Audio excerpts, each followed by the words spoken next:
আসলে মেয়েদের দুঃখের কথাগুলো বোঝার মতো কেউ থাকে না। বাবার বাড়ির লোকও থাকে না, শ্বশুর বাড়ির লোকও থাকে না। মেয়েদের কষ্টই এটাই। আমি একটা ভিডিও নিয়ে চলে আসলাম ভিলেজ বিউটি থেকে। আপনারা সবাই ভিডিওটি পুরো দেখবেন। আর আমি ভিডিও নিয়ে কিছু বলবো না, সবাই সব কিছু বানাতে পারেন। জাস্ট আপনাদের সাথে কিছু কথা শেয়ার করতে আসলাম, যেটা আমার মনে হলো সেটাই বলবো। এই ঈদে অনেকেই মেয়েই দেখেন অঝরে কান্না করতেছে, যারা বাবা মা ভাই বোনদের জামা কাপড় দিতে পারতেছে না, কিন্তু এটা কেউ বোঝে না। একটা মেয়ে ইন্ডিপেন্ডেন্ট হওয়া অনেক জরুরি আমি মনে করি। আপনাদের কি মত অবশ্যই কমেন্টসে জানিয়ে যাবেন। একটা মেয়ে যখন বাবার বাড়িতে থাকে তখন তার বাবা মায়ের কথা শুনে থাকতে হয়, আর যখন শ্বশুর বাড়িতে থাকে তখন তার হাজব্যান্ডের কথা শুনে থাকতে হয়। এটাই হচ্ছে আমাদের সামাজিকতা, এটাই হচ্ছে আমাদের নিয়ম। আমাদের মেয়েদেরও যে একটা ইচ্ছা আছে, আমাদের মেয়েদের যে একটা শখ আছে, সেটা আসলে কেউ বোঝার চেষ্টা করে না। কেন জানেন?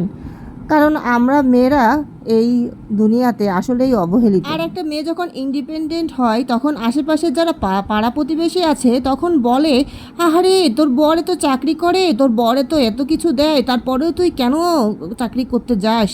আরে তারা কি বোঝে, বা আপনারা কি বোঝেন যে বাসায় কি হয়, বাসায় কোনো সমস্যা থাকে কি না? না আপনারা একবেলা খেতে দিয়ে যান, না একবেলা একটা জামা কাপড় কিনে দিয়ে যান। শুধু বিল্ডিং থাকলেই হয় না, অনেকের ঘরের ভিতরে যে কি হচ্ছে সেটা বোঝারও চেষ্টা করা উচিত।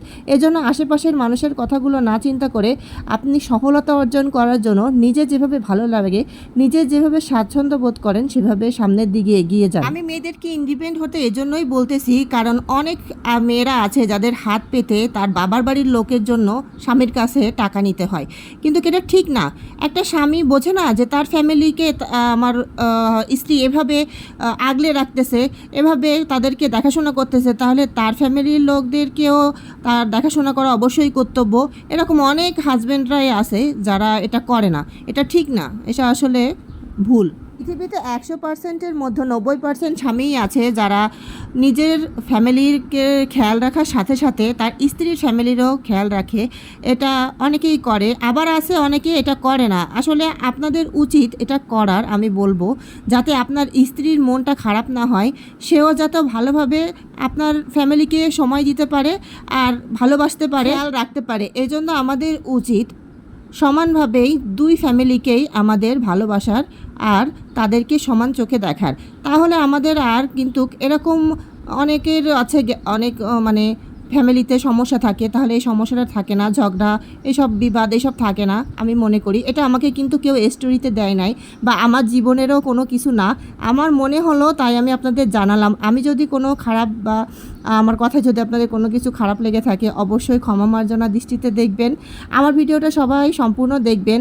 আর আমি কিছু রেসিপি তৈরি করেছি, সেগুলো পুরো দিতে পারি নাই, রমজান মাসে আসলে দিতে কষ্ট হয়ে যায় আর আপনাদের দেখতেও কষ্ট হয়।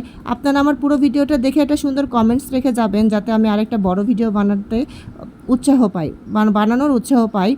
আমার ভিডিওটা কেমন লাগলো অবশ্যই লাইক কমেন্ট শেয়ার করে আমার পাশে থাকবেন। আমি আসলে কথাগুলো বললাম কারণ আমি এরকম দেখেছি অনেকেই পরিস্থিতির ভিতর যেতে। একটা মেয়ের ভালো মন্দ তার স্বামীর উপর নির্ভর করে। তার স্বামী যদি ভালো হয় তার জীবনটা ভালো, না হলে তার জীবনটা হয়ে যায় জাহান্নাম।